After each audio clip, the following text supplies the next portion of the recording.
Assalamualaikum warahmatullahi wabarakatuh. Izin memperkenalkan diri, nama saya Samuel Nicholas IT dari kelas rel kelas rekayasa jalan rel kelompok satu. Di sini saya ingin mempresentasikan tugas besar rekayasa jalan rel.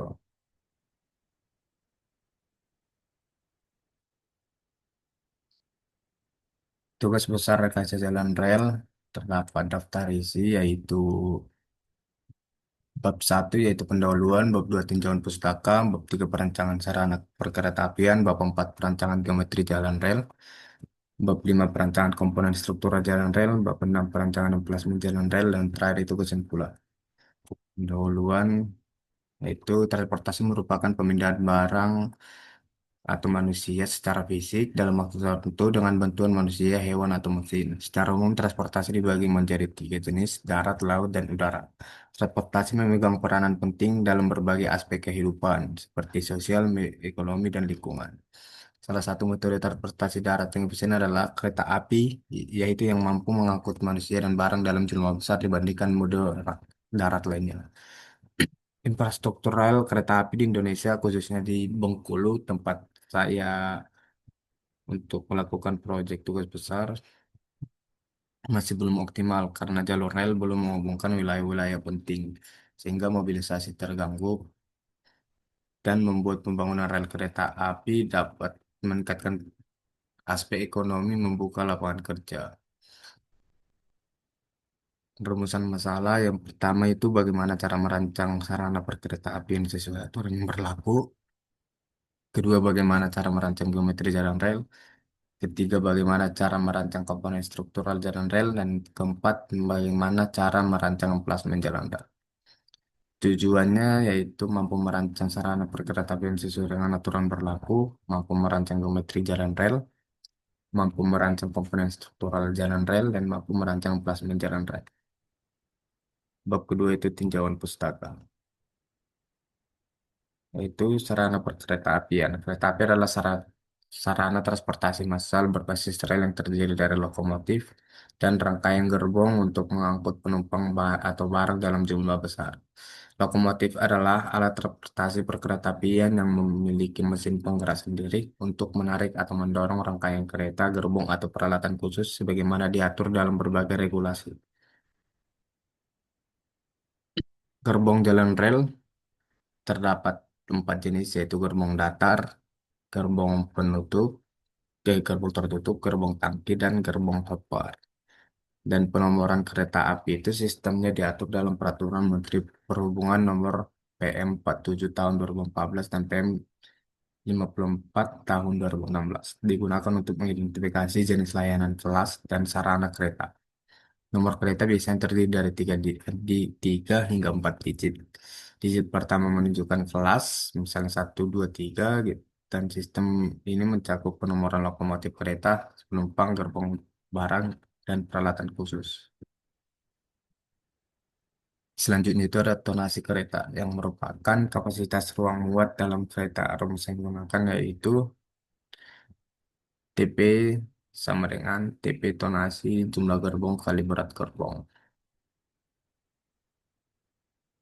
Dengan keterangan T itu daya angkut lintas, terus S koefisien, T tonasi ekuivalen, TP tonase penumpang, TB tonase barang, dan KB koefisien yang besarnya tergantung beban.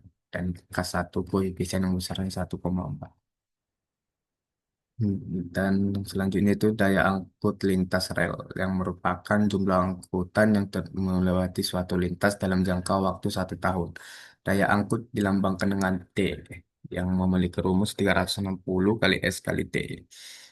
Yang dimana T itu daya angkut lintas, S koefisien yang besarnya tergantung pada kualitas lintas, dan TE tonase ekuivalen. Dan kelas jalan rel dapat ditentukan dari tabel berikut. Dan saya mendapatkan proyek pada kelas jalan rel kelas 3.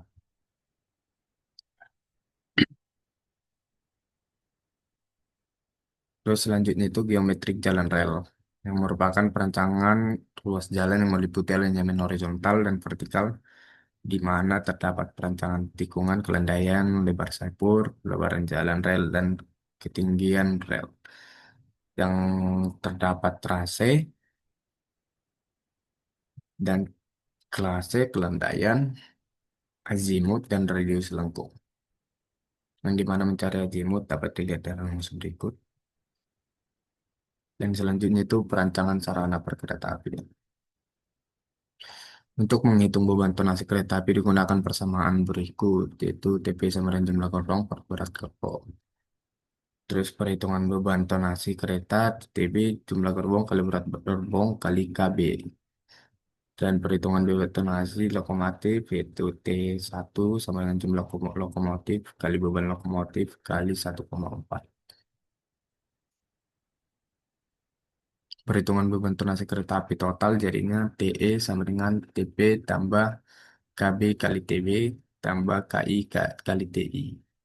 Dengan contoh pijah bida kali 322 sama dengan 0 tambah 186 tambah 117 tambah 1500,6 ton. Untuk memperoleh daya angkut per tahun dicari dengan menggunakan persamaan berikut yang mendapatkan hasil 9.399,772,8 ton per tahun. Dan bab 4 tentang perancangan geometrik jalan rel. Yang pada tugas rekayasa jalan rel ini berempat berisi tentang trase, alignment horizontal, alignment vertikal, dan detail cross section per 200.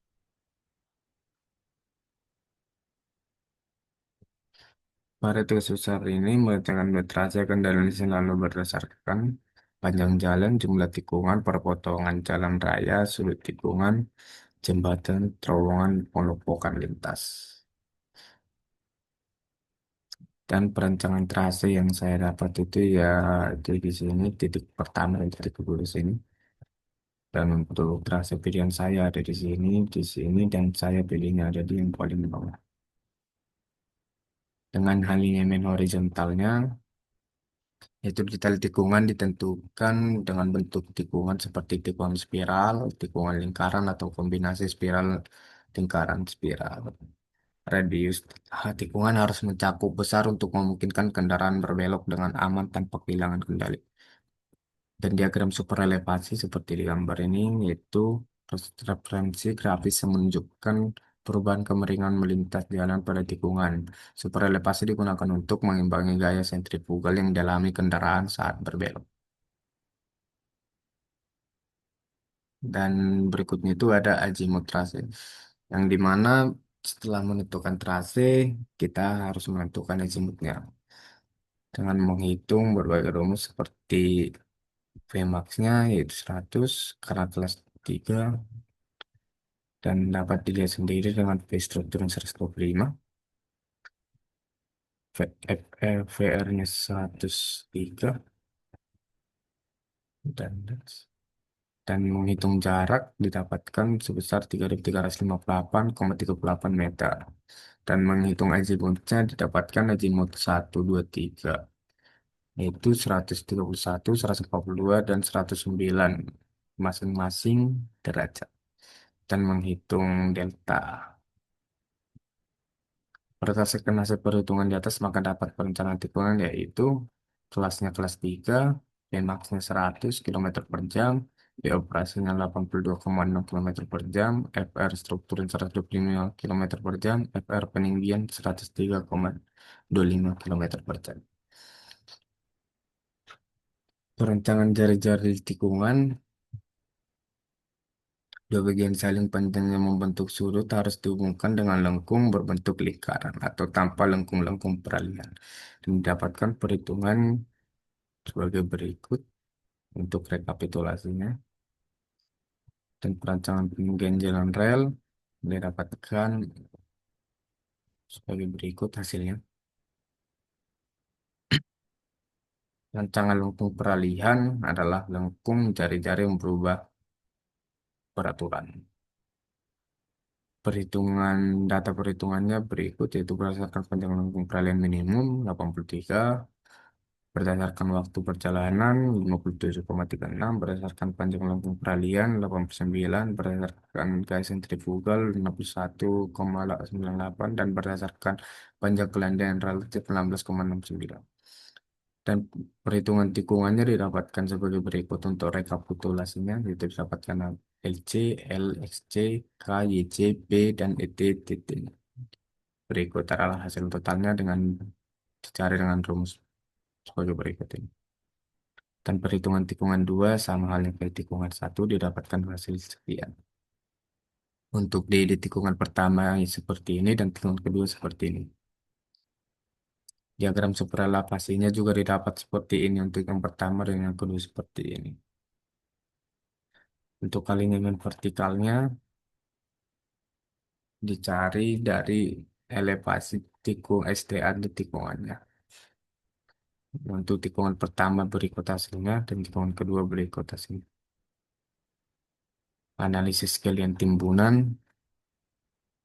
Sini ada galian dan timbunan dan persentasenya juga 54% banding 46%. Jadi masih standar aman. Analisis galian dan timbunan itu berdasarkan hasil perhitungan galian timbunan tanah volume galian itu 473.473.014 meter dan timbunan yaitu 349.089 meter. Kemudian didapatkan totalnya yaitu 822.104 meter. Sehingga persentasenya 59,20%. Nah, ini masih diambang aman karena maksimalnya 60% banding 40%. Berikutnya itu 5 perancangan komponen struktur jalan raya. 5 perancangan geometri dan sambungan jalan rel berdasarkan celah sambungan rel pada bantalan beton. Itu didapatkan hasilnya sebagai berikut. Dan seperti ini gambaran DED-nya. Dan berikutnya itu perancangan balas dan subbalas jalan rel dengan perhitungan sebagai berikut sesuai dengan kelas jalan. Kelas jalan 3 didapat dari tebal lapisannya 30-40 cm tidak curam 1:2. Ketebalan lapisannya 50 cm. Dan untuk perancangan bantalannya didapatkan sekian dari kelas jalan tadi, yaitu lebar 1067 mm. Dan pembebanan strukturnya dipengaruhi oleh jumlah beban. Beban lokomotif yang menggunakan 108 ton diperoleh dari beban lokomotif, yaitu CC 205. Dengan rumus-rumus sebagai berikut. Dan dicari dari kaya gesa minimum, prediksi momen, dan tanam momen dasar. Didapatkan hasilnya adalah tegangan yang digunakan pada kelas 3 ini adalah rel R42 yang dimana tegangan izinnya 1663 km per centimeter kubik. Dan berikutnya itu perancangan emplasmen jalan rel. Emplasmen jalan rel merupakan konfigurasi jalan rel yang digunakan untuk menyusun kereta atau gerbong menjadi rangkaian yang berkendak yang dikehendaki dan menyimpannya pada waktu yang tidak digunakan. Emplasmennya yaitu sebagai berikut dengan dicarinya panjang alur efektif, jumlah lokomotif, panjang lokomotif, jumlah gerbong, dan panjang gerbong. Dapatkan sebagai berikut. Dan kriteria maksimal satu lokomotif tipe CC 203 itu yaitu panjangnya 14,135 meter dengan 20 gerbong dengan panjang 20,29 meter. Maka didapatkan segi tracknya yaitu 452,535 meter. Dengan berlanjut perancangan wesel jalan rel, wesel merupakan struktur rel kereta api yang bercabang atau bersimpangan yang memindahkan jurusan jalan kereta api dengan kecepatan izin kereta pada seri trek sebesar 35 km per jam. Maka digunakan nomor wesel W10 dengan perbandingan 1:10. yang tercantum dalam PM nomor 29 tahun 2011. Dengan tabel perhitungan sebagai berikut hasilnya. Ini gambaran untuk WSL-nya. Dan perancangan WSL jalan rel menghitung jarum, menghitung panjang lidah, menghitung panjang wesel, menghitung jari-jari lengkung. Jadi semua kalau sudah dapat RU-nya itu jari-jari lengkungnya dibandingkan dengan RU minimumnya. Apakah aman apa tidak? Jadi di sini dapatkan hasilnya bahwasanya RU lebih besar daripada RU minimum, yang berarti masih oke. Berikut ini merupakan gambar gambar dari DED perancangan rel wesel jalan rel yang saya kerjakan. Perancangan peron stasiun, berikutnya perancangan peron stasiun yang merupakan disesuaikan dengan panjang rel yang beroperasi. Jumlah peron yang itu berdasarkan jumlah penumpang. Perancangan peron stasiun di rata-rata didapatkan dari rata-rata asumsi penumpang, yaitu misalnya menghitung penumpang harian 1.900 orang per hari, menghitung penumpang tahunan 3.431.000 orang per tahun, dan menghitung penumpang per jam, yaitu 391 orang per jam. Dengan begitu, kita harus menghitung LP-nya, yaitu mendapatkan 453 meter, dan menghitung lebar peronnya, yaitu 0,44 meter. Sesuai dengan peraturan nomor 60 tahun 2012. Antar peron haruslah sebesar 3,2 meter dan tinggi peron 1 meter. Dan ini gambaran untuk peron yang saya dapatkan.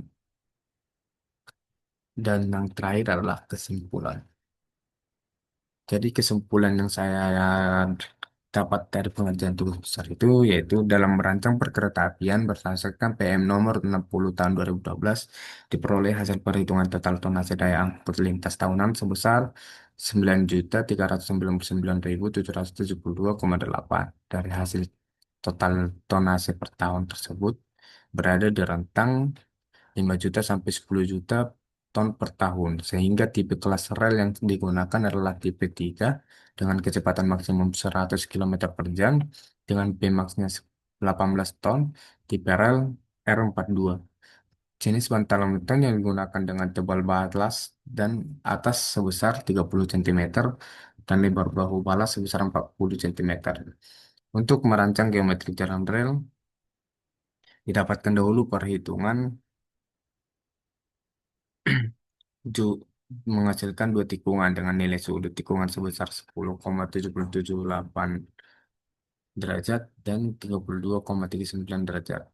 Lalu selanjutnya mendapatkan perbandingan volume galian timbunan didapatkan dengan presentasi timbunan sebesar 42,46% dan presentasi galian 57,54%, yang dimana presentasi tersebut memenuhi batas izin yang maksimal 60% untuk masing-masing volume timbunan dan galian.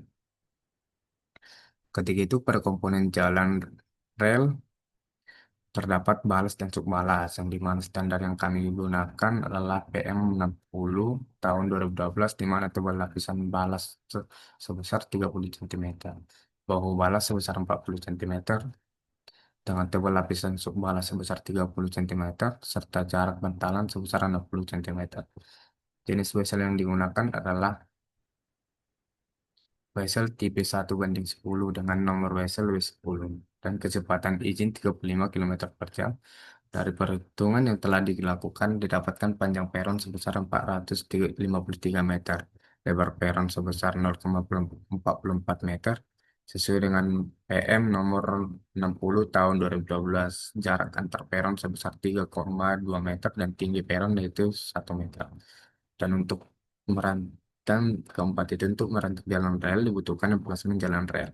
Pada emplasemen jalan rel yang saya gunakan dapat panjang efektif Untuk sliding track panjang 452,53 meter. Dengan perancangan wesel digunakan wesel W10 dengan perbandingan 1:10, maka alpanya yaitu sudutnya yaitu 5,73 derajat dan jarak siar sebesar 13,5 milimeter. Maka jarak akar lidah rel sebesar 125 milimeter dan jari-jari lengkung luar sebesar 1.775.046,145 milimeter. Dari hasil perhitungan didapat bahwa lebar peron yaitu sebesar 0,44 meter dengan sehingga hasil tersebut diambil batas yaitu 2 meter. Sedangkan untuk tinggi peron sebesar 1 meter. Dan yang terakhir itu berdasarkan hasil perancangan jalan rel yang saya gunakan didapatkan nilai rancangan rel.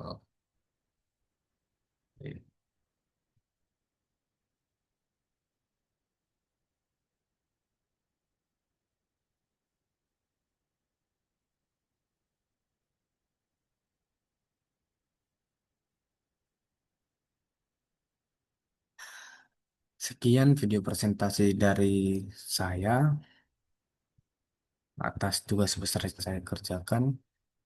Mohon maaf jika ada kesalahan dalam bertutur kata. Saya akhiri. Assalamualaikum warahmatullahi wabarakatuh.